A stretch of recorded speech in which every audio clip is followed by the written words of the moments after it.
You're about to see the most detailed and jaw-dropping portrait of the 45th and 47th President of the United States. We've uncovered and dissected stories you've never heard before on YouTube. We'll put Donald Trump's life under a microscope. Every triumph, every failure, every scandal. Who built the most famous man in America? Why was he loved and hated by both the left and the right? How many real friends does he actually have? And why do some call him a dictator, even a fascist?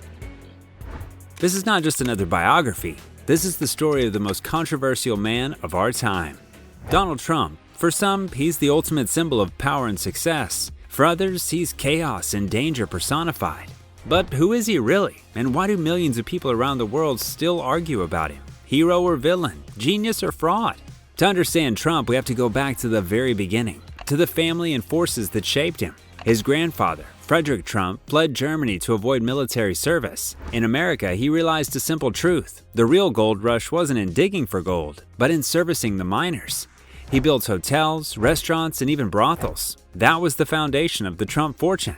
His son, Fred Trump, Donald's father, carried that ruthless pragmatism into the booming world of New York real estate.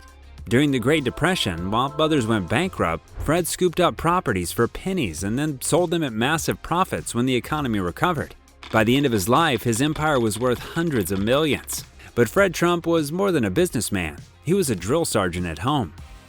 To him, the world was divided into winners and losers. And his children? They had only one option: to win. Failure meant humiliation. Disobedience meant disinheritance. Donald's older brother, Freddie, wanted to be a pilot, not a developer. For that, he was cast aside, labeled the family disgrace, and eventually drank himself to death. Donald saw this and made a vow. Weakness was never an option.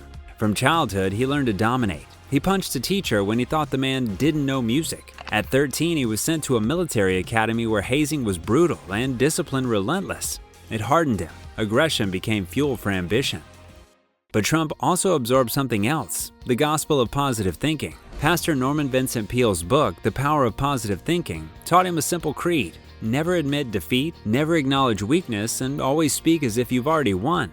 Confidence, even if exaggerated, was the path to success. And then came Roy Cohn, the infamous lawyer of McCarthy-era witch hunts and New York's underworld. From him, Trump learned 3 golden rules. Attack first. Never admit guilt. Never admit defeat. Those lessons would define his entire life, in business, in media, and in politics. In the 1970s, New York City was crumbling. Crime, bankruptcy, abandoned buildings. While others fled, Trump saw opportunity. He grabbed the bankrupt Commodore Hotel and turned it into a glass-covered tower. Suddenly, newspapers hailed him as a bold young developer. Then came his masterpiece, Trump Tower. 58 floors of glass and steel in the heart of Manhattan. It wasn't just a building, it was a statement. Donald Trump was no longer just Fred Trump's son, he was a brand.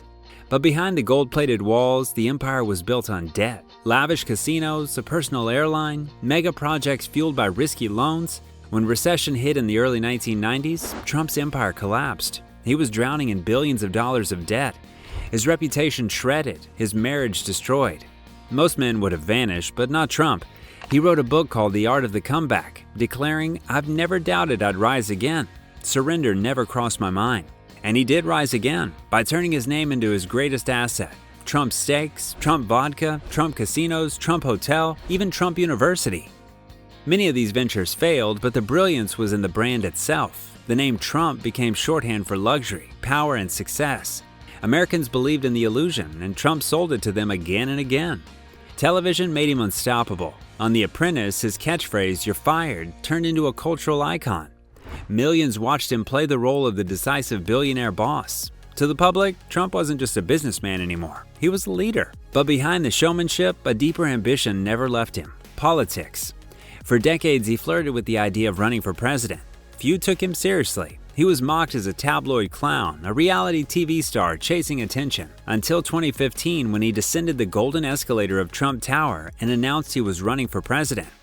The political elite laughed. The media dismissed him, but voters listened. He promised to build a wall, bring back jobs, and put America first. And in 2016, Donald Trump, the outsider, the entertainer, the man no one believed in, became the 45th President of the United States. His presidency split America in two. Loved and hated, worshipped and despised, He governed exactly as he lived, attacking his enemies, refusing to ever admit fault, and presenting himself as the eternal victor. Investigations, impeachments, scandals, nothing could make him back down. And when it seemed his political career was finished, Trump returned once again, this time as the 47th president. Donald Trump's life is a cycle of collapse and resurrection. Lose everything, rise higher. Face ruin, return stronger. It is the story of a man who turned failure into fuel, scandal into spectacle, and his own name into a global empire. For millions of Americans, Trump is more than a politician. He is proof, for better or worse, that in America, anything is possible. Donald Trump is not just a man, he is a phenomenon.